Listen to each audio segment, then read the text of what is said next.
नमस्कार दोस्तों। हिंदी का पार्ट नंबर 4 हम लेके हाजिर हैं। पार्ट 3 तक कवर हो चुका है। आज हम करेंगे विराम चिन्ह। विराम चिन्ह विचारों को स्पष्ट करने के लिए जिन स्थलों पर रुका जाता है उसे विराम कहते हैं। जैसे कोई वर्ड आप लिख रहे हैं, कुछ सेंटेंस लिख रहे हैं, कहीं पैसे लगाते हैं, कहीं पैसे लगाते हैं, कहीं पैसे लगाते हैं, कहीं पैसे लगाते हैं, तो ये सब क्या है? विराम चिन्ह। जैसे अर्धविराम इसको बोला जाता है, अल्प विराम इसको बोला जाता है, पूर्ण विराम ऐसे लगाया जाता है। तो कुछ हमारे अर्थ प्रकार हैं। जैसे पूर्ण विराम हो गया, लोप चिन्ह हो गया, लाघव हो गया, उद्धरण हो गया, कोष्टक हो गया, हंसपद हो गया, योजक हो गया, निर्देश हो गया, विस्मयादिबोधक, विवरण, रेखांकन, प्रश्नवाचक, समतुल्य, समाप्ति सूचक। ये सब क्या है? विराम चिन्ह है। योजक चिन्ह में क्या करते हैं? जैसे रमेश तुम कहाँ जा रहे हो।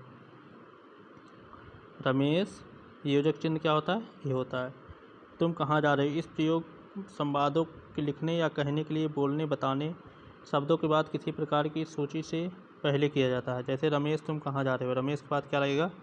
योजक चिन्ह। ठीक। पूर्ण विराम, पूर्ण विराम चिन्ह कैसे होता है? ऐसे। पूर्ण विराम ऐसे, मतलब पूर्ण विराम। पूर्ण विराम चिन्ह का प्रयोग सर्वाधिक होता है। या हिंदी के प्राचीनतम चिन्ह है। दोहा, पीली, श्लोक, चौपाई आदि में इनका यूज होता है। अर्धविराम क्या होता है? ये अर्धविराम होता है। अपूर्ण विराम की अपेक्षा या अपूर्ण विराम की अपेक्षा कम देर और अल्प विराम की अपेक्षा अधिक देर रुकने के लिए प्रयुक्त होता है। ठीक है, आगे चलते हैं।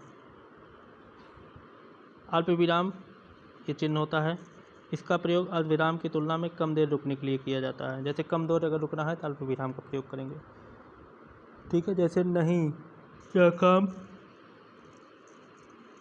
यह काम नहीं हो सकता, नहीं यह काम नहीं हो सकता। तो ये सब ये क्या है? अल्प विराम है। ठीक है। उद्धरण, उद्धरण ऐसे यूज होता है, ऐसे। नेताजी ने कहा दिल्ली चलो। जैसे डायरेक्ट इनडायरेक्ट पढ़ते हो ना, डायरेक्ट इनडायरेक्ट, तो ये जो चिन्ह होता है इन्वर्टेड कामा जिसे बोला जाता है, उद्धरण चिन्ह बोला जाता है। नेताजी ने कहा दिल्ली चलो, दिल्ली चलो को उद्धरण में लिखा गया। प्रश्नवाचक चिन्ह है, तुम कहाँ जा रहे हो। प्रश्नवाचक चिन्ह में ये सिंबल यूज होता है। ठीक है।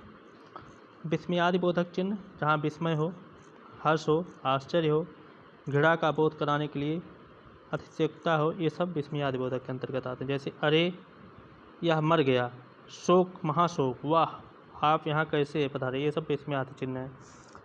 उद्धरण चिन्ह जो है किसी और के वाक्य या शब्दों का ज्यों का त्यों रखने के लिए उद्धरण चिन्ह का प्रयोग किया जाता है।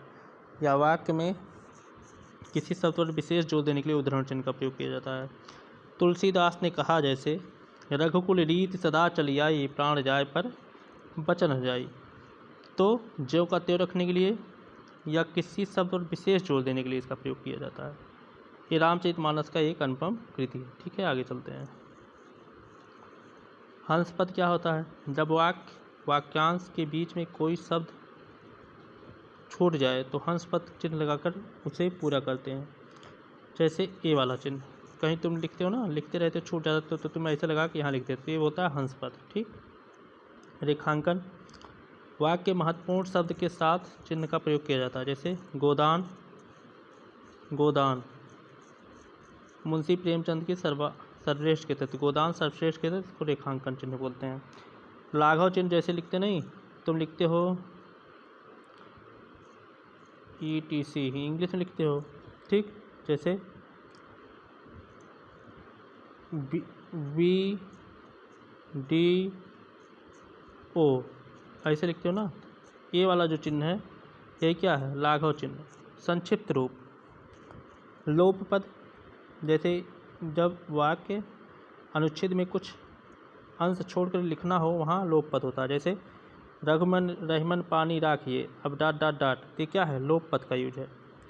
अपूर्ण विराम, लिखित पर ध्यान आकृष्ट कराने के लिए किसी व्यक्ति वस्तु का परिचय देने की पुस्तक लेख कहलाता है, अर्धविराम कहलाता है। ठीक। समाप्ति सूचक, इस प्रकार के चिन्ह का यूज होता है। ठीक है, आगे चलते हैं। काल, अब काल आपको पता ही है, काल कितने टाइप के होते हैं? 3 काल, सामान्य, वर्तमान काल। ठीक है, पहले 3 काल जान लीजिए, वर्तमान काल, भूतकाल, भविष्यकाल। अब इसके 4 पार्ट हुए। ठीक, इसके भी 4 हुए, इसके भी 4 हुए। अब एक को आपको याद रखना, बाकी 3 ऑटोमेटिक याद हो जाने चाहिए। वर्तमान काल में कौन सा पहला हो गया? सामान्य वर्तमान काल, ठीक, जिसमें ता है, ती है, ते हैं आता है। दूसरा हो गया अपूर्ण वर्तमान काल, जिसमें रहा है, रही है, रहे हैं आता है। तीसरा हो गया पूर्ण वर्तमान काल, पूर्ण वर्तमान काल जिसमें चुका है, चुके हैं आता है। और चौथा हो गया अपूर्ण और पूर्ण वर्तमान काल, जिसमें टाइम मतलब वो काल जो पूर्ण और अपूर्ण होते हैं। इसी को इंग्लिश में जब बोलेंगे तो प्रेजेंट इंडेफिनिट किसको बोलते हैं? सामान्य वर्तमान काल को। अपूर्ण वर्तमान काल को बोलेंगे प्रेजेंट कंटिन्यूअस, और वर्तमान पूर्ण काल को बोलेंगे प्रेजेंट परफेक्ट, और पूर्ण अपूर्ण प्रेजेंट परफेक्ट कंटिन्यूअस बोलेंगे। तो इसी को हम जब पास्ट में करेंगे, भूतकाल में करेंगे तो मतलब वर्तमान की जगह भूत, था है, थी है कर का यूज करेंगे। भविष्य में भविष्य की बात करेंगे, जाएगा जाएगा। तो ये सब हमारे हो गए क्या? काल के भेद। ठीक, समझ में आया? तो कितने हुए टोटल? 3 हो गए, वर्तमान काल, भूतकाल, भविष्य काल, और इन सब के एक एक 4 पार्ट, 4 3 12। तो ये हमारा हो गया। ठीक है, देखिए पहला क्या है? सामान्य वर्तमान काल। राम पढ़ता है, नेहा पढ़ती है। ता है, ती है जिसमें आता है वो सामान्य वर्तमान काल के अंतर्गत आता है। तात्कालिक अथवा पूर्ण वर्तमान क्रिया के जिस रूप से या बोध हो क्रिया अभी चल रहा है, जैसे रहा है, रही है, रहे हैं आता है। पूर्ण वर्तमान काल जिससे सिद्ध हो चुका अभी भी पूर्ण, जैसे चुका है, चुकी हैं, चुके हैं आता है। संदिग्ध वर्तमान काल, वर्तमान में कार्य के होने से संदेह का बोध हो, संदिग्ध वर्तमान काल होता है। जैसे ता होगा, ती होगा, ती होंगे, ये सब हो गया संदिग्ध वर्तमान काल। ठीक, आगे चलते हैं।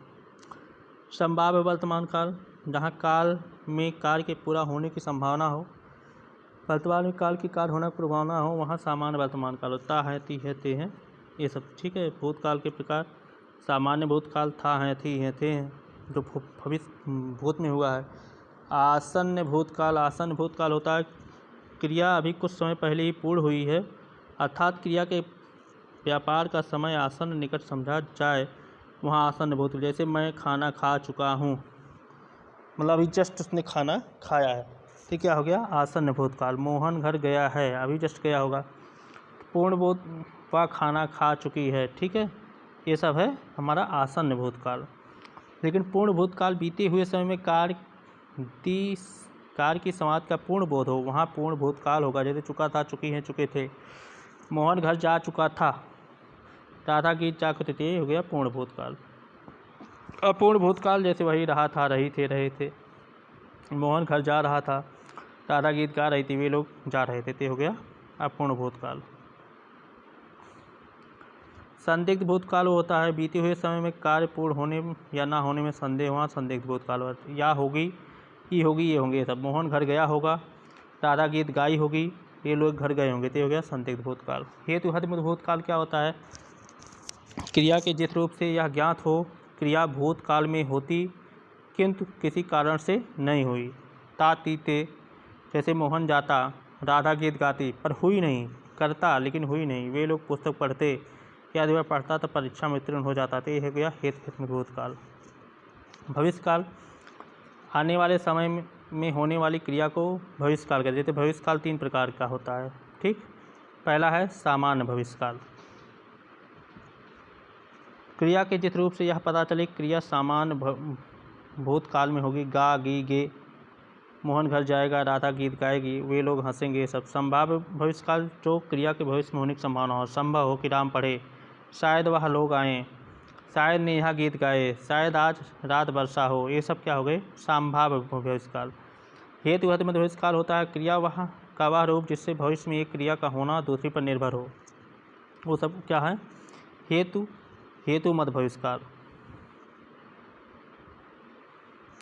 लेकिन हेतु हद भूतकाल क्या हुआ था कि किसी कि जिस रूप से यह ज्ञात हो क्रिया भूतकाल में होती किंतु ऐसा कारण से नहीं हुई, तो हुआ है। लेकिन अगर यहाँ पे डिपेंडेंट की बात हुई है, भविष्यकाल की बात करता है। उपसर्ग और प्रत्यय तो आप लोगों को पता ही है। उपसर्ग क्या होता है? पहले आता है, प्रत्यय बाद में आता है। जैसे संस्कृत के कितने हैं? 22 उपसर्ग हैं। ये सब आप पढ़ लीजिएगा, हमारे यूपी एग्जाम वाले ऐप पे जाइएगा, वहाँ से आप ये हिंदी के PDF आ जाएंगे और वहाँ से आप ये सब पढ़ लीजिएगा। ठीक है, यूपी एग्जाम वाले ऐप को आप लोग इंस्टॉल करिए। टोटल 22 कर्म है, अति है, अधि है, अनु है, अप है, ये सब जो है आप एक बार दु है, दुर है, दुस है, ये सब यहाँ पर याद कर लीजिएगा। हिंदी उपसर्ग कितने हैं? 10 हैं, ये सब पढ़ लीजिएगा। उर्दू उपसर्ग 19 हैं। अंग्रेजी के उपसर्ग कितने हैं? 6 हैं। ठीक, आगे चलते हैं। तो ये सब कुछ उपसर्ग के एग्जाम्पल दिए हुए हैं, ये सब आप वहाँ से जाकर पढ़ लेंगे। ठीक है, जैसे सदाचार में सत धन आचार, सत उपसर्ग है। दुराचार में दुर्धन आचार, दुर उपसर्ग है। अधिकरण अध्यक्ष में अधिधन अध्यक्ष उपसर्ग है। अत्युक्त में अत्युक्त, निबंध में नि, परि में परिजन में परि, अनुशासन में अनु, प्रख्यात में प्र, संरक्षण में सम, अतिथिक में अति, अंधि अध्यक्ष में अधि, उत्तलास में उत, ये सब क्या हैं? उपसर्ग हैं। तो इसे आप जाके हमारे ऐप पे पढ़ लीजिएगा। ठीक है, वहाँ से आपको क्लियर हो जाएंगे। प्रत्यय क्या होता है? जो लास्ट में जोड़ते हैं शब्द के अंत में। तो कृदंत प्रत्यय क्या होता है? वे प्रत्यय जो किसी क्रिया के पद के अंत में जुड़ते हैं। जैसे लेख, लेख का लेखक, लेख से बना लेखक, लेख से हक जोड़ दिए गए तो क्या बना? लेखक। क्या हुआ? लेखक। लेखक क्या है? अक जो है क्या है? कृदंत प्रत्यय है। किसी क्रिया के पद के अंत में जो जोड़ते हैं उसे कृदंत प्रत्यय कहते हैं। तद्धित प्रत्यय होता है जो संज्ञा, सर्वनाम, विशेषण शब्दों में जुड़ते हैं, तद्धित कहलाते हैं। जैसे आइन, आई, आनी, आयत, ये सब हो गए। तो ये सब आप याद कर लीजिएगा। लड़ाई में आई प्रत्यय है, प्रसंग इक प्रत्यय है, राम भर में भर प्रत्यय है, विप्र में प्रा प्रत्यय है, लौकिक में इक प्रत्यय है। तो ये सारी चीज़ें आप जो हैं पढ़ लेंगे। ठीक है, आगे चलते हैं। विलोम शब्द आप पढ़ेंगे। उदार का अनुदार, नश्वर का अनश्वर, अर्थ का अनर्थ, आविर्भाव तिरोभाव, अनुज के अनक, ये सारी चीज़ें आप जो है मित, परिमित के अपरिमित, ये सब पढ़ लेंगे जाके हमारे ऐप पे, क्योंकि इसमें कुछ पढ़ाने लायक है नहीं। आप जब पढ़ेंगे तभी आप याद कर पाएंगे। ठीक है, ये भी चीज़ें आप जाके विलोम वहाँ से हमारे ऐप पे यूपी एग्जाम वाले ऐप पे जाएंगे, इस PDF वहाँ से आप पढ़े जाएँ। जैसे अतिथि के अतिथेय होता है, अर्वाचीन के प्राचीन होता है, पुरुष को कोमल होता है, उत्कर्ष का अपकर्ष होता है, रात निरत का विरत होता है, उन्मीलन का निमीलन होता है, अनभिज्ञ का अभिज्ञ होता है। ठीक है, आगे चलते हैं।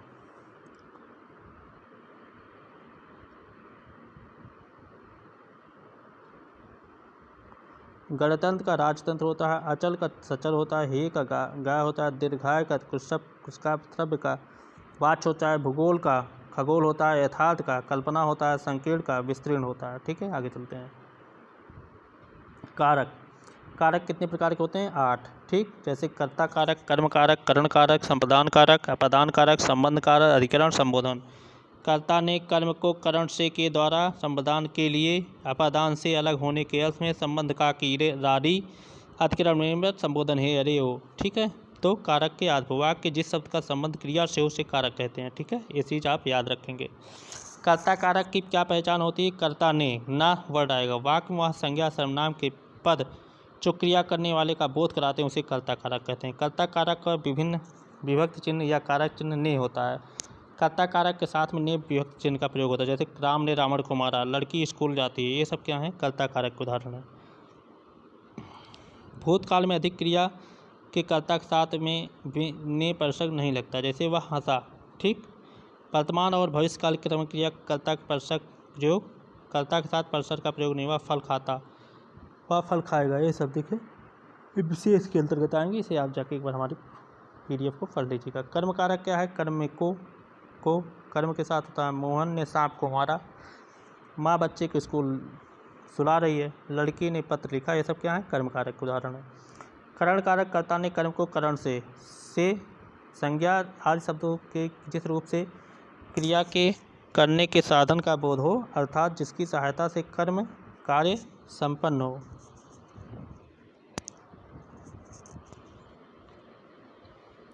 वह करण कारक होता है। जैसे अर्जुन ने जयद्रथ को बाण से मारा, तो क्या है? करण कारक। संप्रदान कारक देने या लेने के अर्थ में होता है और के लिए इसमें यूज होता है। लेने वाले के संप्रदान कारक कहते हैं। मेरे लिए दूध लेकर आओ। ठीक, मोहन ब्राह्मण को दान देता है, दान हो, लेना हो, देना हो, यहाँ सब क्या है? संप्रदान कारक है। अपादान कारक अपादान से अलग होने के अर्थ में होता है। जैसे बच्चा छत से गिरा, छत से क्या हुआ, बच्चा अलग हुआ, तो यहाँ अपादान कारक होगा। संबंध कारक, जहाँ संबंध बस किसी दूसरे बस से संबंध हुआ, संबंध कारक होता है। जैसे का, की, के, रारी युक्तिक प्रयोग, वह राधे श्याम का वो बेटा है, वह कोमल कमला की गाय है, तो यहाँ पे क्या हुआ, संबंध कारक हो गया। अधिकरण कारक, जिस शब्द के जिस रूप से क्रिया के आधार का बोध हो उसे अधिकरण कारक कहते हैं। जैसे इसमें में और पर का यूज होता है। जैसे भंवरा फूलों पर मंडरा रहा है, तो यहाँ पे अधिकरण कारक है। कमरे में टीवी रखा है, यहाँ पे क्या है, अधिकरण कारक है। महल में दीपक जल रहा है, अधिकरण कारक। कुरुक्षेत्र में महाभारत का युद्ध हुआ, अधिकरण कारक। ये सब हो गए अधिकरण कारक के उदाहरण। ठीक, संबोधन चिन्ह का जहाँ यूज हो वहाँ संबोधन कारक होता है। कर्म कारक और संप्रदान कारक में थोड़ा सा अंतर है। इन दोनों में को विभक्ति का प्रयोग होता है। कर्म कारक में क्रिया के व्यापार का फल कर्म पर पड़ता है और संप्रदान कारक में देने का भाव या उपकार के भाव में को का प्रयोग होता है। ठीक है, तो आप लोग इसे ध्यान से पढ़ लेंगे क्योंकि लेखपाल में ये क्वेश्चन आ चुका है इसी टाइम। मोहन ने सांप को मारा, साधु ने रोगी को दवाई दी। ठीक, तो ये देखो ये एग्जाम्पल इसके हुए। कारक, करण कारक और अपादान कारक में क्या अंतर है, क्योंकि से विभक्ति दोनों में यूज होती है, तो अर्थ के आधार पर दोनों में अंतर होता है। करण कारक में जहाँ पर का प्रयोग साधन के लिए होता है, वहीं पर अपादान में अलगाव होने के लिए किया जाता है। कर्ता कारक कार्य करने के लिए जिस साधन का प्रयोग करता है उसे करण कारक कहते हैं, लेकिन अपादान में अलगाव या दूर जाने के लिए इसका प्रयोग होता है। जेब से सिक्का गिरा, बालक गेंद से खेल रहे हैं, तो सिक्का गिरा अलगाव की भाव है, बच्चे खेल रहे थे करण कारक है। बात समझ में आ गई, इतना आगे चलते हैं। अब ये समुच्चारित निश्चार्थक शब्द हैं, युग्म शब्द हैं, इसे आप जाके पढ़ लेंगे क्योंकि इसमें कुछ पढ़ाने वाली चीज़ें नहीं हैं। अरि, जैसे अरि, अरि मतलब सत्र होता है, अरि मतलब संबोधन होता है, तो ये चीज़ें आप जाके वहाँ से पढ़ लेंगे। ठीक है, ये सब आपको हमारे ऐप पे जाना होगा, वहाँ से सब चीज़ों को पढ़ लेना होगा क्योंकि इसमें कुछ पढ़ाने लायक चीज़ें है नहीं। ये आपको वहाँ पे जाके हमारे यूपी एग्जाम वाले ऐप पे जाके ये सब सारी चीज़ें पढ़ लेंगे। ठीक है, आगे चलते हैं। ठीक, ये सब के सब आप जाके वहाँ पे पढ़ लेंगे। मुहावरे और लोकोक्तियाँ ये सब भी आप वहाँ जाके पढ़ लेंगे। इसमें क्या पढ़ाएं, क्योंकि ये आप जब तक पढ़ेंगे नहीं तब तक याद नहीं होंगी, इसलिए आपका भी टाइम वेस्ट ना हो। कम समय में जो चीज़ें थी हमने आपका करा दिया है, बाकी ये जो चीज़ें बची हैं आप हमारे ऐप पे जाइए, यूपी एग्ज़ाम वाले पे। बची क्या है, मतलब ये आपको पढ़नी ही पड़ेंगी। ऐसे तो हम पढ़ा देंगे, बोल देंगे, कोई मतलब है नहीं। आपका भी टाइम ख़राब होगा और वीडियो भी बनाने को मैं बना सकता हूँ, लेकिन कोई मतलब इसका है नहीं। आपका कम समय में मेरा मतलब है प्रोडक्शन से मतलब नहीं, आपकी उत्पादकता अच्छी होनी चाहिए। ठीक है, आप जो है इन सारी चीज़ों को हमारे यूपी एग्ज़ाम वाले ऐप पे जाइए, एक बार PDF को वहाँ से इस PDF को निकालिए, एक बार पूरा 100-103 पेज आप पढ़ जाइए। आपके पास अभी 2 दिन का समय है और ये PDF पढ़ने में 3 से 4 घंटे आपको लगेंगे। अच्छे से हमारे वीडियो को देखिए, आपको हिंदी में और कहीं कुछ करने की ज़रूरत नहीं है। धन्यवाद। हमारा पार्ट 4 कंप्लीट हुआ। ऐसे ही हम कुछ और इम्पॉर्टेंट चीज़ों को लेकर जल्द ही आप लोगों के बीच हाजिर होंगे। धन्यवाद।